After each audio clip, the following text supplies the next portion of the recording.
pris la parole, mais j'essaierai de pas le faire quand même. Donc voilà, bienvenue à vous pour ce thème management toxique, virgule, management positif. On l'a choisi avec et à la fois le professeur Brunet et le professeur Tellier, ce thème, je dirais, pour... Même si on sait qu'en ce moment il y a plein de soucis du côté du management, pour ne pas faire le management bashing, et on essaiera avec vous de ne pas être là, parce que je ne sais pas si vous vous souvenez, mais ces dernières années il y a eu des dérives comme ça, et on a commencé par taper plutôt sur le management intermédiaire, et donc c'était lui qui était la source de tous les mots entre ce duo qui donnait les grandes directives stratégiques et ceux des opérationnels, et puis finalement ça a gagné un peu toute la question du management, avec je dirais une certaine d'ailleurs difficulté à définir non seulement le management en soi-même, mais plutôt le terme management, donc le terme de manager. Donc voilà notre sujet. Ce que je voulais vous dire aussi, c'est que bien sûr vous allez gratter des notes de façon tout à fait forcenée, mais pas forcément, parce qu'on aura, et merci à Jean-Loup d'être là, donc on aura à la fois la semaine prochaine le replay, et puis les supports et d'autres supports de ce qu'on va utiliser là, donc c'est bien, effectivement, si vous avez envie de prendre des photos, mais pas forcément, c'est pas forcément utile. Voilà, donc si vous voulez bien peut-être deux mots sur qui on est, parce que certains ne savent, d'autres pas du tout, et avec Frédéric Tellier et Paul dans le temps, on a œuvré longtemps autour de ce cercle entreprise et santé, qui est quelque chose qui maintenant a presque 20 ans, puisqu'en fait on l'a monté avec mon président globalement fin 2006, à une époque, j'allais dire, où les enjeux de santé en tant que tels étaient dans les entreprises principalement, alors je ne parle pas bien sûr dans les milieux hospitaliers et autres, mais étaient, en ce qui concerne les salaires, pas si fréquents que ça. On était beaucoup sur les thèmes de sécurité, pas beaucoup sur les questions de santé, et donc c'est ce qui nous a amené à monter ce cercle qui est pas grand, mais qui est néanmoins tout à fait tonique. Et dès que vous voyez là, en fait, tout est, si on peut dire, dans le tiret entre santé et travail, c'est-à-dire sur les interactions et les relations mutuelles entre le monde de la santé, enfin le monde du travail et les différentes dimensions de la santé, avec aussi une première conviction, celui qu'on avait quand on a en fait démarré, c'est que les gens avaient plus, enfin les gens, vous, moi, tout le monde, avait plus des matchs envie d'être saucissonnés, avec d'un côté il y a la santé au travail réglementairement, de l'autre côté la santé de ville dont s'occupe mon médecin de ville, et de ce côté-là, et donc très vite on s'est rendu compte de ça, c'est pour ça qu'on a monté globalement ce cercle. Et donc ce que vous voyez là, avec santé-travail, alors, je ne sais pas si d'aucuns chez vous, ça ne doit pas du tout se pratiquer, parce que vous n'avez pas le droit donc, de faire ça, d'utiliser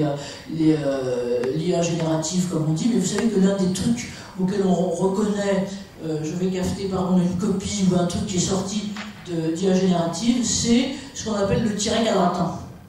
Et donc il paraît qu'il y a une inflation de tiret quadratin, c'est un tout petit peu plus grand que le trait d'union. Et c'est, paraît-il, l'un des trucs auxquels on arrive, on n'a qu'à faire ça, vous faites rechercher dans les fonctions là, et clac, si vous en trouvez plus de 5, vous êtes à peu près sûr que votre gus, il a quelque part un tout petit peu piqué, non, enfin bref, il a regardé un texte issu d'intelligence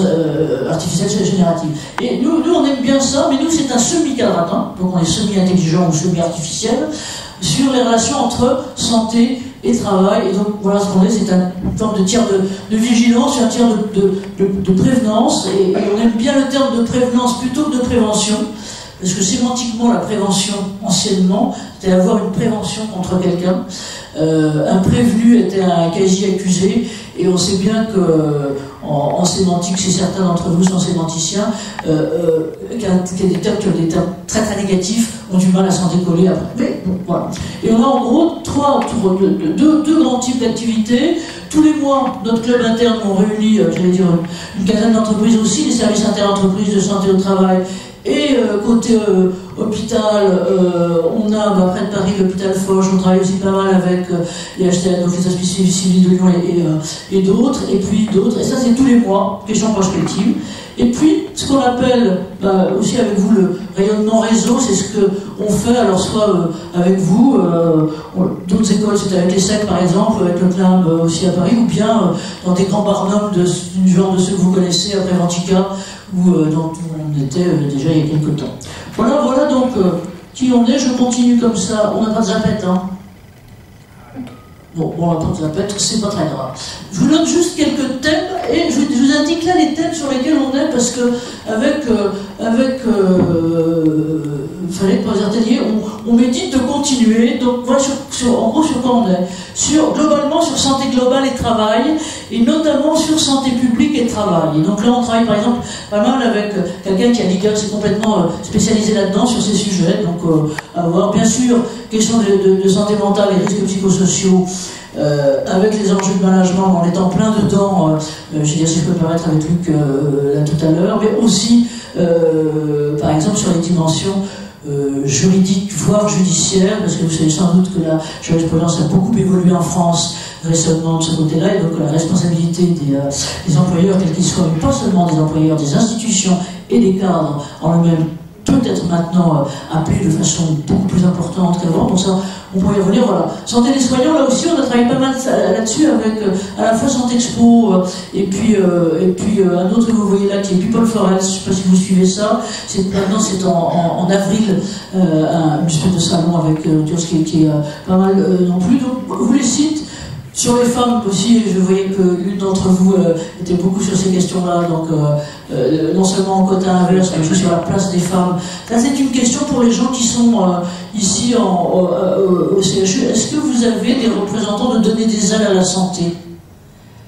Non. Eh bien, vous regarderez ça, pas forcément tout de suite sur votre smartphone, mais ailleurs. Donner des aides à la santé, c'est une association qui a été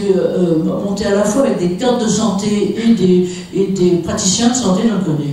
qui soit PUPH ou autre là-dessus, sur justement la question de la place des femmes. Pardon, messieurs, de faire un peu de féminisme, mais si on a souvent 75% de femmes, par exemple, comme médecin en tête, on a finalement pas tant que ça qui arrive à la tête c'est vrai que sans doute on est un peu moins bien quand même. Donc, il faut que j'avance.